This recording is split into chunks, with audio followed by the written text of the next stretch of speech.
अस्सलाम वालेकुम, this is Arham Malik from New World Lighting and co. ये 12 वॉट के अंदर हमारे पास सेट है जो कि रेगुलर आइटम है।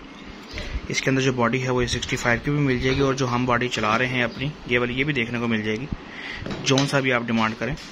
ये इसकी बॉडी है, बॉडी और आप डिफ्यूज़र के बीच में गैप देख लें, किसी किस्म का कोई खला नहीं है।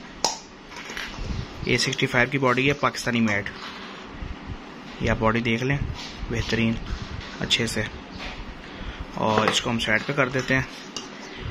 पिन चूड़ी जो है वो हम क्रोम की यूज़ करते हैं, पिन चूड़ी हम सादी यूज़ नहीं करते। ये इसके साथ वायर है जैक टाइप 4.7 2.2 में 2835 14D 6500 केल्विन वाइट में रोशनी है।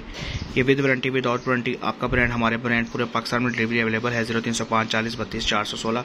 Location Lahore Ali town original station के पास है। आप व्हाट्सएप पे मंगवा भी सकते हैं। ये रॉ मटेरियल में, रेडी में, विद वारंटी में, विद आउट वारंटी में, आपके ब्रांड में, हमारे ब्रांड में आपको देखने को मिल जाएगी।